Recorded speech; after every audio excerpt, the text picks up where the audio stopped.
Hi, I'm Catherine Llewellyn, the host of the podcast. You can find out all about Truth and Transcendence on truthandtranscendence.com. And you can find out all about me on beingspace.world, where you will find my online coaching offering, as well as my UK-based workshops. The Freedom of Spirit workshop for liberation and empowerment, the Pellower Radical Shift in Consciousness workshop for spiritual expansion, and transformational coaching for exploring the mind-body-spirit connection on the expansive path. You can also support the podcast by actually making a donation. I hope you enjoy the show. Welcome to Truth and Transcendence. You can find all our other episodes on truthandtranscendence.com.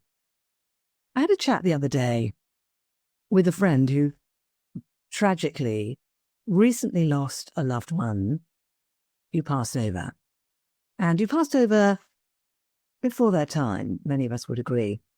And my friend said to me that the doctors, a little while before the person died, said to them, actually, yeah, there's hope for her. She could still come through. Just try this. She could still come through. And she discovered later that the doctor did not believe this. The doctor was absolutely certain that the person was on their deathbed. And they were basically saying something that wasn't true. And my friend said, him saying that made it worse because it gave us false hope. And him saying it made it worse because we also knew within us that it wasn't the truth. So not only were we being given false hope, we were also being lied to. And I found myself saying to her, well, yeah, it's not just him. In our culture, lying is accepted. Lying is part of what we do. And she said, well, it shouldn't be like that. And I said, well, I tend to agree. Then I went away and reflected on it afterwards. And I thought, well, do we really have a lying endemic within our culture? And if so, is that a bad thing or is that a good thing? So I explored a little bit further, and it turns out that lying and deception are natural. In nature, we find it all the time. We'll see a butterfly that has a design on its wings to make it look like a much larger creature.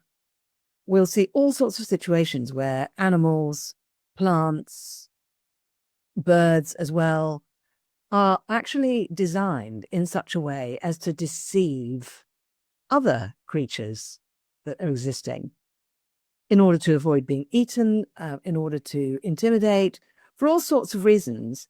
Deception is actually completely natural and rife in the natural kingdom. And we are, whether we like it or not, part of nature. So it's natural within us as well. So why do we have this issue around lying and truth? It's basically because we've decided to. We collectively have decided that lying is wrong, that it's not moral, that we should be truthful, whilst at the same time having within us this innate capacity for deception and for lying. So how do we marry these things together? How do we actually balance this up? We've invented a thing called the white lie. So the white lie is something that we've decided it is a lie, but it's a good lie. It's a good lie because it's for someone else's benefit. And in general, what we mean by that is either we are protecting somebody, or we are trying to save somebody's feelings, or we're trying to not distract somebody from their path, or we're trying not to upset somebody. Now, what something these all have in common is we are withholding from that other person information which could affect their choices. And we're withholding information which could affect their ability to fully experience reality and truth as it is. And what we're also doing is we're introducing, or we are maintaining and consolidating, a lack of truthfulness in the relationship with that person. So if you're listening to this and thinking, no, but a white lie is for their good, I would agree that when we call it a white lie, what we mean by that is that it is for their good. But we've decided it's for their good. We've decided we know what is better for them than they might know. We've decided that hiding this thing from them or deceiving them in relationship to this thing is actually better for them. Now, some of us who are actually perhaps a little bit more honest with ourselves would acknowledge that sometimes we lie or we deceive for our own good, patently and clearly for our own good, in order to cover up something we've done wrong or shouldn't have done, or we've made a mistake, or in order to bolster our image. When I was much younger, I was part of an organization, and part of what we had to do was someone had to go out on sales appointments. And I had a blue suit, a nice navy blue skirt suit, which was smart. I looked smart in it. Someone else had a nice briefcase, and someone else had a nice, good quality women's watch. So I was lent the briefcase, I was lent the watch, I wore the suit. I think someone lent me a pair of shoes to go with the suit. Someone else did my makeup for me because I wasn't very skilled in that regard. I went out. My entire image was a deception. It was a deception that I was much more successful than I actually was. I had more money than I actually did. And as a consequence, that my business, our business that I was representing, was much more professional and successful than it actually was. It was a deception. Now, we knew it was a deception. We knew we were doing it for the good of our organization, and we were at peace with that. But it was a deception. So again, that's something we do commonly. We adjust the filters on our Zoom setup. We wear makeup. That's a form of deception as well. We do all sorts of things to actually give people a different impression from the fundamental truth. So I would say I'm not arguing with any of these. What I'm talking about here is the degree to which we are honest about these with ourselves and our relationship with lying and truth. There's actually a spiritual practice which is about not telling lies, not lying. And if we go through an entire day, how often do we actually bend the truth or massage the truth in some way? How often do we do it because we have decided that we, in our infinite wisdom, know better what's for somebody else, and therefore it's in their own good for us to lie to them and not tell them the truth? And I think this is particularly important because when we lie, when we deceive other people, we actually create a disruption within ourselves, a disruption in the soul. Now, the degree of this, it really depends on the degree of the deception. So, for example, wearing makeup and changing our filter on our Zoom camera situation is a very low-level deception, and a lot of people do it, and we know we're doing it. So it's not really deception because people will know we're doing it. So it's part of life. It's part of the just way that we do things now. But a deception such as, no, I didn't sleep with your best friend. A deception such as, I'm absolutely fine, when the truth is, actually, I am feeling desperate, frightened, and I just really need some love and some support. Now, those sorts of deceptions are actually undermining to our own inner integrity. So when we tell the truth, we might think we're telling the truth for the other person, and that being honest and truthful is a virtuous thing we ought to do for other people. I agree. But also, we're doing it for ourselves. We're doing it for the actual integrity of our spirit, of our soul, perhaps even. So when we go through life lying and deceiving, we are undermining ourselves.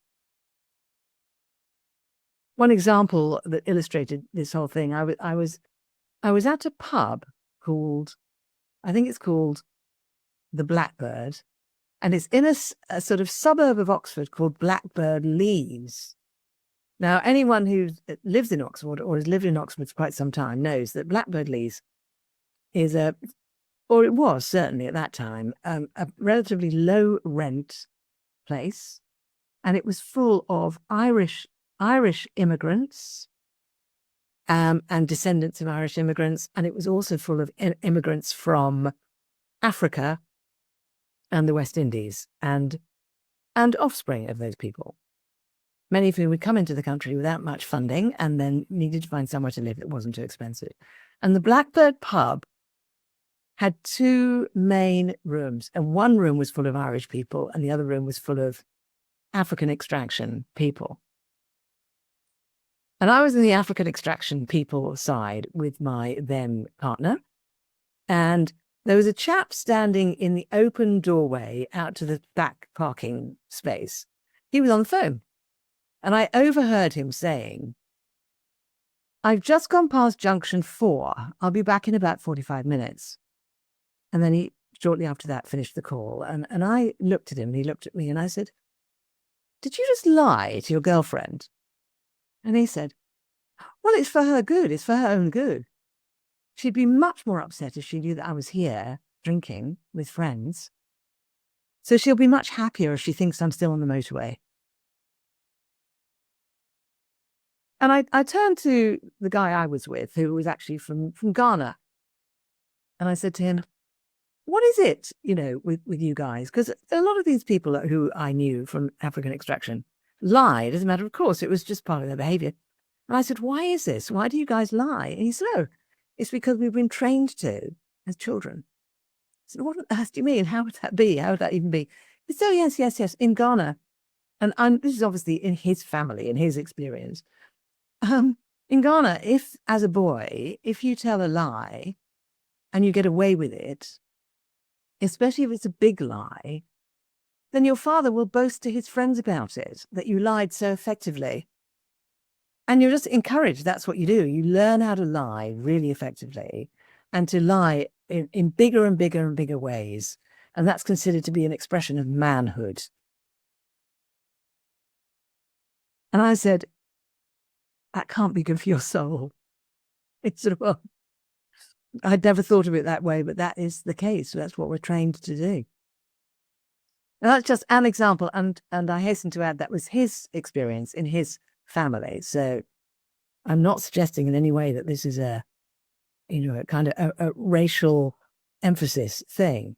I would actually suggest that in pretty much every culture, every Western culture, I don't know about Eastern cultures, there are pockets of subcultures where people are actually encouraged to lie.